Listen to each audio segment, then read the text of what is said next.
Hello peeps, welcome to the first ever Galactic Gaming YouTube video, and also my first attempt at teaching others about Star Trek Online and all the crazy things you can do in it. Before we begin, there's something you should know about me. I love playing Star Trek Online with a certain level of craziness and excessiveness that it's sort of become what I'm known for in the game itself. So, without any further ado, let me demonstrate what happens when I take an idea and run with it to a point that can only be considered as being too far.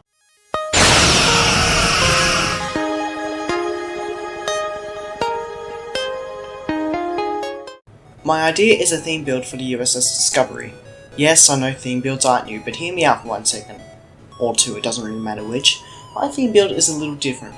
While others try to stay as true to what is seen on screen for their theme builds, I prioritise excessiveness with my builds. So, I decided to give the ship every spore drive related console and ability in the game, as well as trying to stay as on theme to Discovery as possible. I decided to run this build on the Mirror Crossfield Science Destroyer, which arguably is the worst of the 4 crossfields in the game, but the reason I decided to run this build on the Mirror Crossfield is because it has an experimental weapon slot, and also because the crossfield refit sometimes has a plate spore drive animation when it should, and I haven't had that issue on the Mirror Crossfield. But ultimately, it doesn't matter which one you use, so use whichever one you want. For my energy weapons, I'm using a bunch of linked phases. There are 3 types of linked phases that resemble the phases that Discovery uses in the first 2 seasons: integrity linked, sensor linked, and emitter linked. As far as visuals go, it doesn't matter which ones you pick, as they all look the same. Sensor linked phases are going to be the best for DPS, but they are also going to be the most expensive to buy off the exchange because of that. So expensive in fact that I literally cannot afford to buy any in beam array form. I'm also using the wide angle phaser dual heavy beam bank and the dark matter quantum torpedo from the Discovery reputation, because they are both powerful weapons and I thought they fit in with the theme well enough. For the experimental weapon, I'm using the hyper-excited ion stream projector, aka the default experimental weapon. The only reason I'm using it on this build is because its attack looks like mycelial lightning, but if you want something that's actually going to do a decent amount of damage to your enemies, I wouldn't blame you for using a different experimental weapon. For the core gear, I've decided to use the Revolutionary set, which is old event gear but can only be obtained through Mud's Market nowadays. The Revolutionary set is pretty good for EPG builds, but I'm using it for its 3-piece, which allows me to fire off a giant mushroom gun, in the words of my friend Augie. Go follow his YouTube channel over at Augmented Dictator Games, he makes really great content. Also tell him I says hi. Anyway, the giant mushroom gun does a lot of damage and is further enhanced by its 4-piece, as well as providing a nice boost to crit chance. Now, if you can't afford to get the Revolutionary set, there is a free set that fits in with the theme really well, the Stamets Tilly Field Modification set, which comes from the Discovery Legends reputation. Its 3-piece allows you to shoot mycelial lightning at an enemy once you enter combat with them, dealing decent electrical damage, which scales you to maximum hold, plus it really looks cool. And now to the spore related consoles themselves. And the first console I thought of when I was making this build was Mycelium Ambush from the Crossfield Science Spearhead, because it is literally the spore drive console. Passives aren't really anything to note about, but what it does do when you click it, first it teleports you 8 kilometers forward, and then when you arrive at your destination it reduces flight speed for some nearby foes, and then for 5 seconds you get really nice bust to firing cycle haste, accuracy and crit chance. And then after 5 seconds you launch 3 torpedo salvos, and then you teleport 8 kilometers backwards. It's called the Lorca maneuver. I actually find it really fun to use, although I know some people have had issues with it getting to work properly for them. So that's entirely up to you. And then the next console I thought of was Weaponized Helical Torsion from the Mirror Crossfield. And what this does is it starts spinning around the saucer section, and then it does a little bit of physical damage. It doesn't really do all that much on its own damage wise, although this console was part of the phaser meta for a hot minute because of the crit severity and phaser damage buff it gives. Next, I have Mycelial Spore Burst, which comes from the Somerville Intel Science Vessel, or I can't remember what the actual name of it is right now. But what it does do is it just spawns a whole bunch of mycelial anomalies from your nacelles, and it does a decent amount of electrical damage but nowhere near as much as its ground counterpart. Next, I've got Magneto-Hydrodynamic Fusion Expulsion, which comes from the Sticks? I really need to figure out how to pronounce that. Anyway, the phaser weapon damage is nice and the control expertise is good for a control build. But what it mainly does is when you click on the console, it summons, if you're not flying the sticks, it summons a Stroll class anomaly, that the Stroll part being the only thing that I really thought made this mycelial related. but it basically just does a bit of radiation damage and then shoves enemies away from you. The minus 15 or damage resistance rating is okay, I suppose. And finally, the Larchi Rift Jump, which comes from the Larchi Kulash frigate. This was a past event ship, and it is expensive as sin to get on the MUDs market, but it is really good. For one thing, jumping with Mycelial Lightning. So what it does is it kind of just phases you out when you click on it, and you just kind of go forward, you go really fast, and after you go back into the real world where you can actually start shooting your weapons, it gives you 40% bonus or damage to attacks in your forward firing arc. Not your enemy's forward firing arc, your forward firing arc. And the nice thing about this console is with most ships it just phases you in and out, it's just no animation whatsoever. But on variants of the Crossfield, the Crossfield will actually do its little spinny spin it does before doing the spore drive, so that's pretty neat. And now we get to what I call the thematically adjacent consoles. These consoles aren't really feeding into the theme directly, although some things that they may do may help with more spore drives or more Mycelial Lightning or whatever. And the first console I have here is the Isometric Dispersal Array, which comes from one of the, I can't remember if it's one of the tier 5 or tier 6 Vestas. I myself got it from the Legendary Vesta.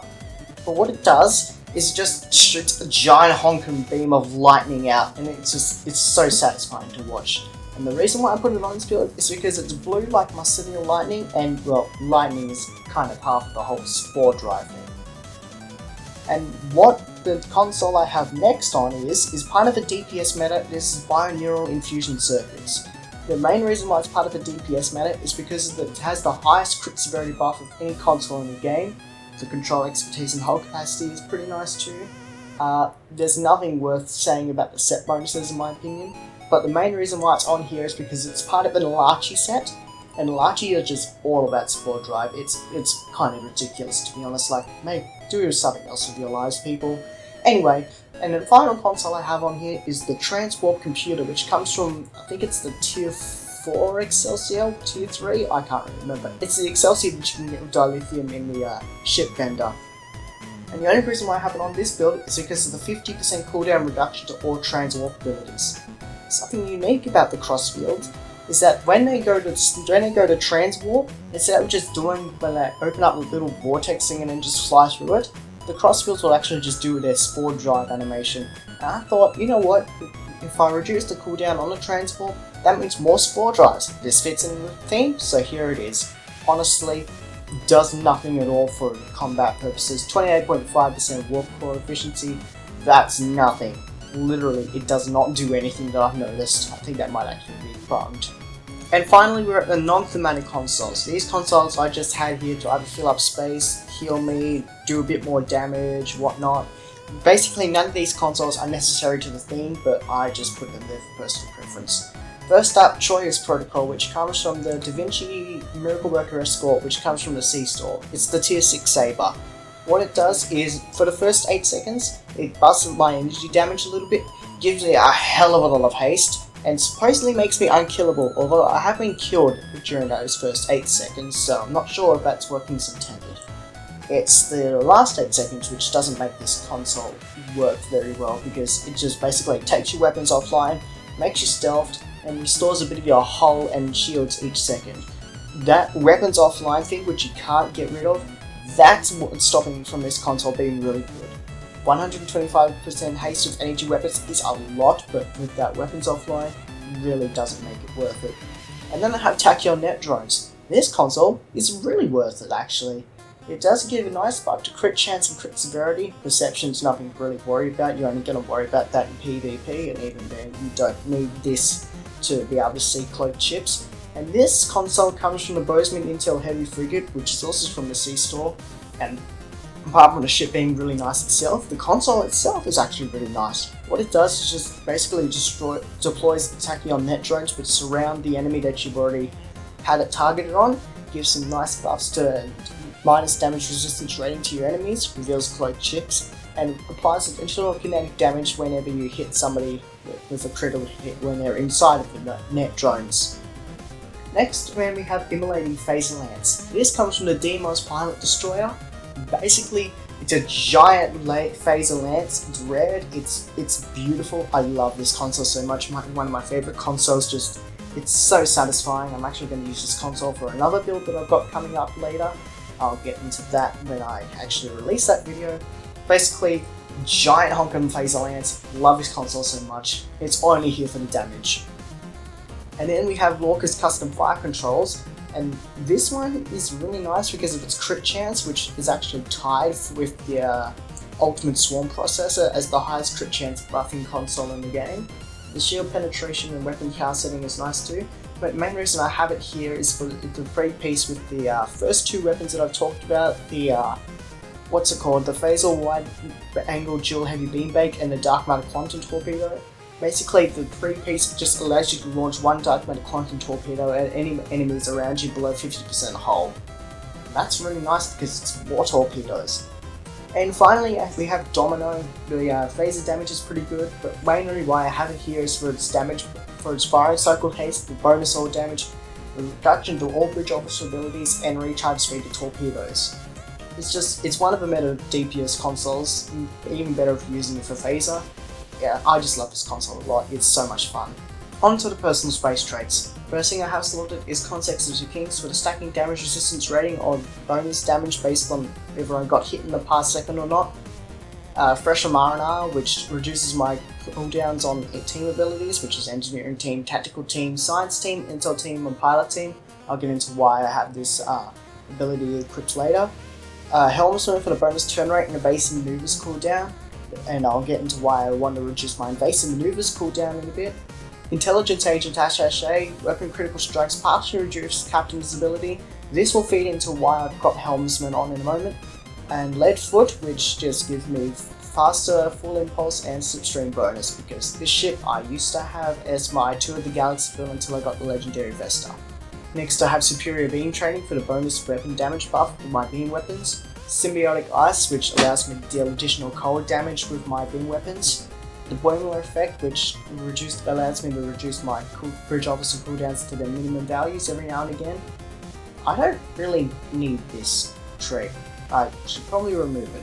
Anyway, next I have Threat Assessment Algorithms, because I love the idea of shooting a giant torpedo against my enemy. And finally I have Unconventional Systems, which allows me to reduce the cooldowns on my universal consoles whenever I use a control ability. This is really helpful, as you'll see.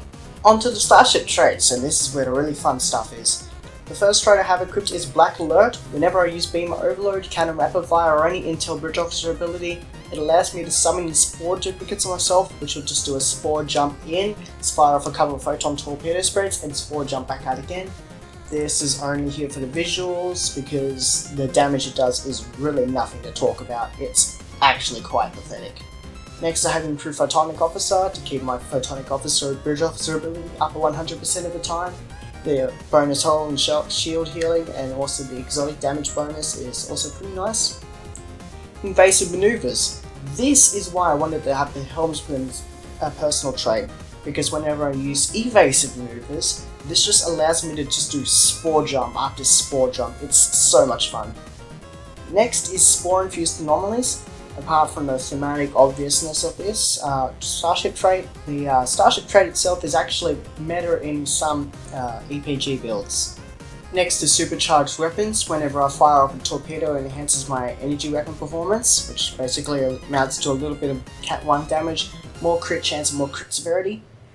Synthetic Good Fortune. This is why I wanted to have Fresh Marinar before, because what it does is pilot and control bridge officer abilities grant control expertise and crit chance. And if you use 2 stacks of pilot team, you can get that crit chance up to really high amounts. And finally, Universal Designs, which is only here because I'm using Immolating Phaser Lance, which provides me with more crit chance and crit severity. Now, I'm going to show you what this build can do in a run of Night Thrall, so I hope you enjoy what I'm going to show you next.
So, that is my total Discovery theme build. I hope you guys got a kick out of seeing what I like to do in my spare time, which is crazy. I love being crazy.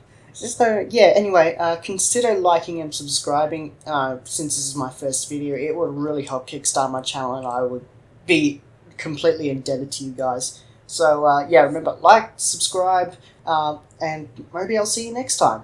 Toodaloo, people. Enjoy your day.